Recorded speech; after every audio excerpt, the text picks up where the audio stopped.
j'appelle souvent partenaire direct. Parce que damay wax ak moom. Souvent ci sa affaire. waaw. Nous les suivre nag. waaw. À travers le monde. waaw ok voilà.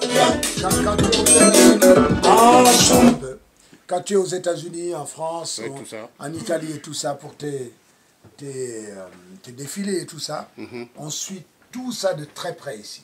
Ok. Comme je te dis, comme on est fiers de toi, parce que tu es devenu vraiment notre fierté, et puis tu es devenu notre Mike Baifal Dream national et international, un peu partout dans le monde, et ça, nous, ça nous rend hyper Baifal, ça nous rend hyper fiers, et ça conforte notre idée d'un Sénégalais, si tu veux, qui part à travers le monde et qui étonne par son génie à travers le monde.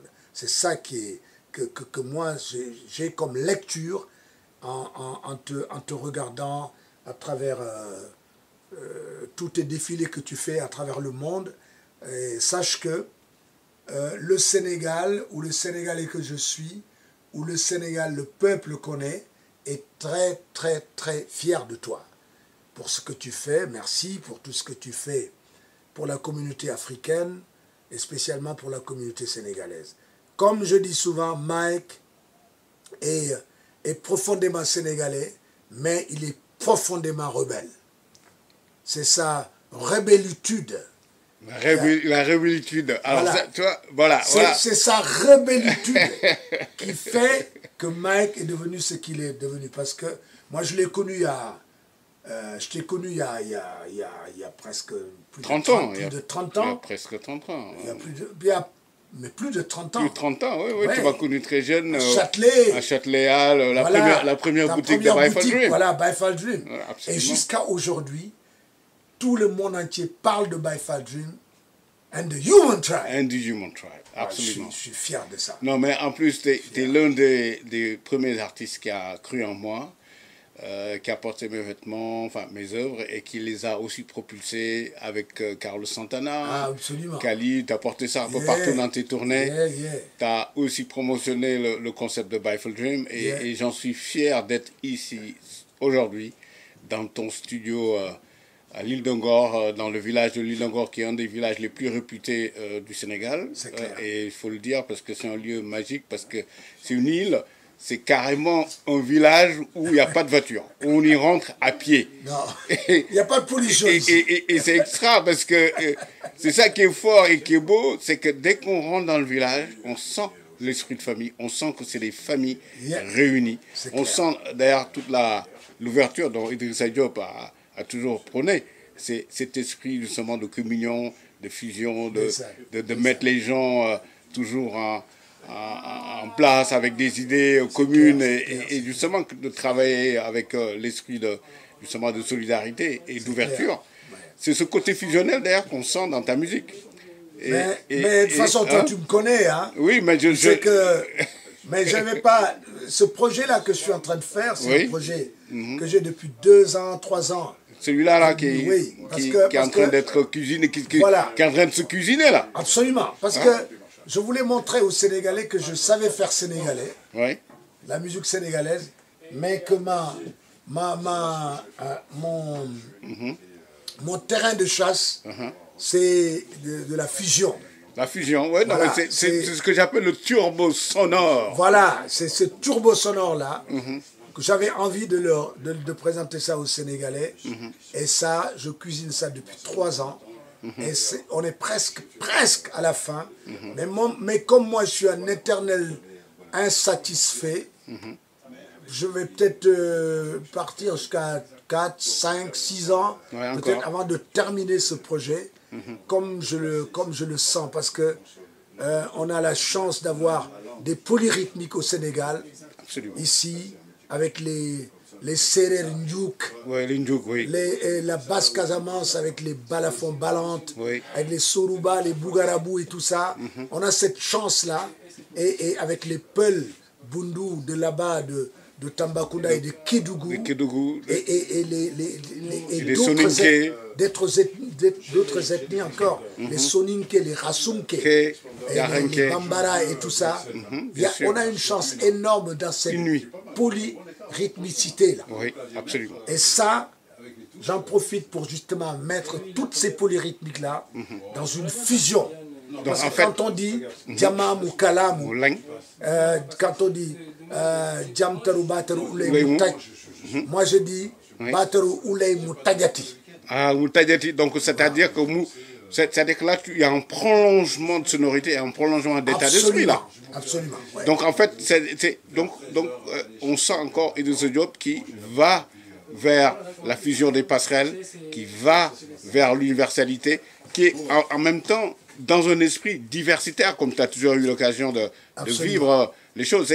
C'est toute cette chance qu'on a d'avoir des artistes comme toi qui ont sillonné le monde, qui ont fait des rencontres un peu partout dans le monde, dans des grands festivals, et qui aujourd'hui se posent au Sénégal, à Dakar, à l'île de Ngor, et qui, naturellement, créent l'esprit de partage en créant donc ce beau studio que tu nous as concocté, qui va servir évidemment à cuisiner tes albums, mais... Non, et les albums... Des autres aussi, non? Tes albums, ton album, parce que moi j'y tiens.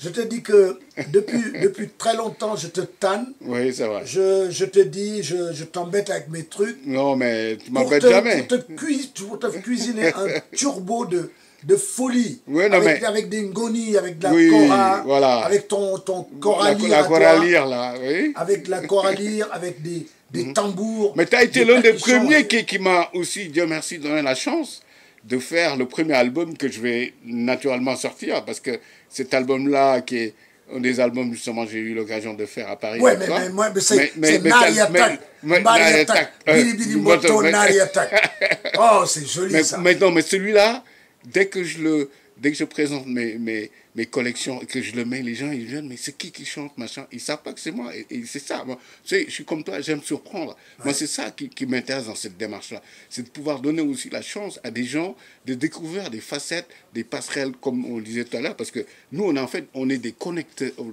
comment je pourrais dire, des gens qui connectent des créatifs ensemble et qui se donnent aussi le moyen de pouvoir prolonger aussi leur état d'esprit. C'est ça. Je vais t'appeler mon partenaire là, que je vais te présenter. C'est un Français. Hein, qui est là, il s'appelle Vincent Nabonne et qui connaît bien sur ton travail. Merci. Mais d'ailleurs, tout le monde connaît ton travail aujourd'hui.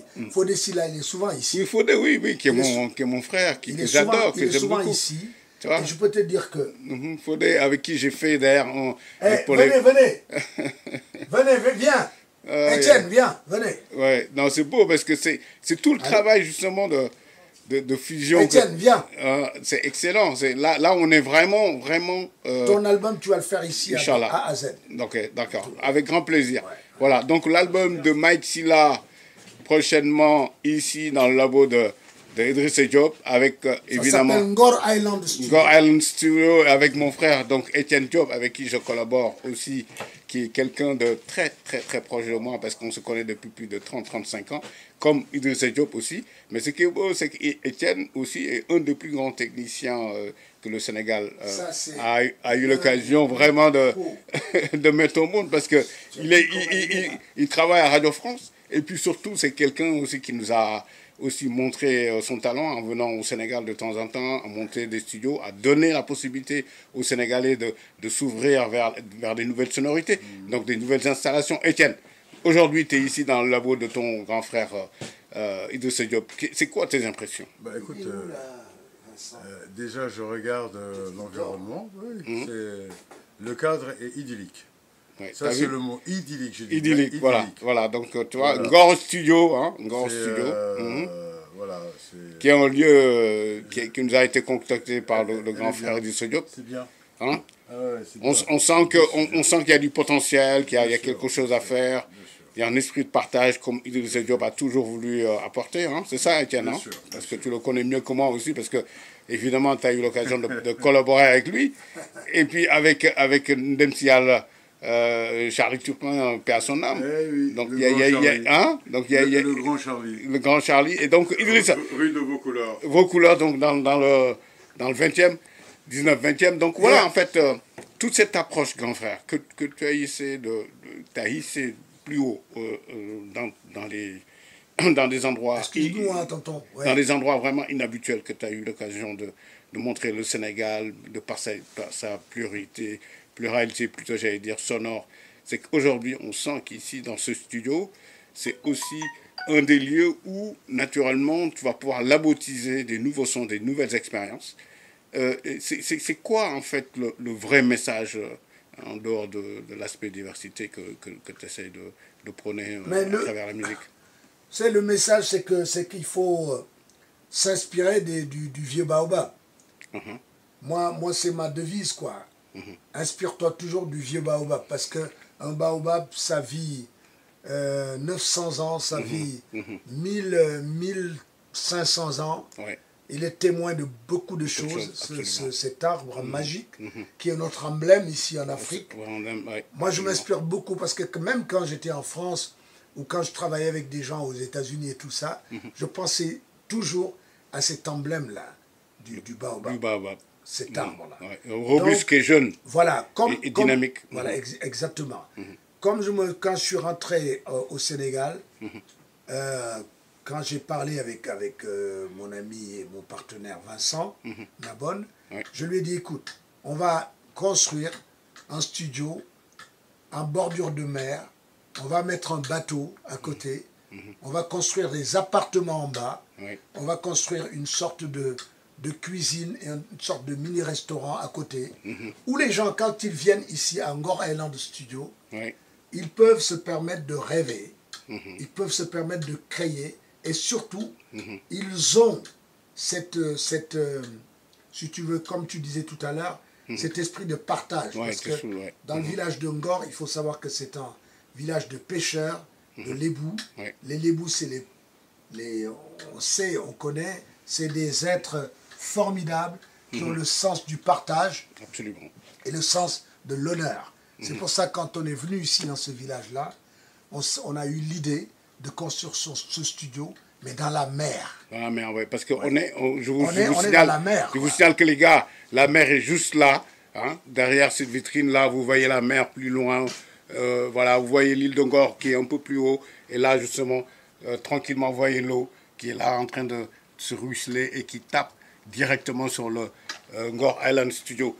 Donc, en fait, mon frère, ça, c'est le big maker. C'est le big maker qui est là. Il est important, lui. C'est le labo ambulant. Il est là. et qui a vraiment la possibilité de nous concocter des rimes, des sonorités d'Afrique et d'un peu partout. Et c'est ça qui est la force justement de l'Afrique, de par ses enfants. On sent justement le côté polyphonique et polyrythmique que le grand frère disait. Parce que j'ai toujours dit qu'Idrissa Diop, c'est un labo aussi fédéral. Il a eu l'occasion justement d'approcher et surtout de côtoyer des grands musiciens tels que évidemment Carlos Santana et la liste est Dieu merci longue, de Paco Seri en passant par Mokhtar Samba qui sont ses amis proches, avec qui il a fait justement Siksoun. Siksoun qui était un des groupes de jazz fusion les plus funky, les plus punky de l'époque, hein, faut le dire, parce que nous on a été justement témoins de ces allures de sonorités qui ont été innovantes dans les années 80. Mais c'est qu'on va là juste faire une pause, hein, parce que parler d'Idrissa Diop, c'est aussi celui qui a révolutionné la musique sénégalaise, pas forcément à travers le mbalax, mais à travers le jazz, la fusion, et surtout d'amener vers l'universel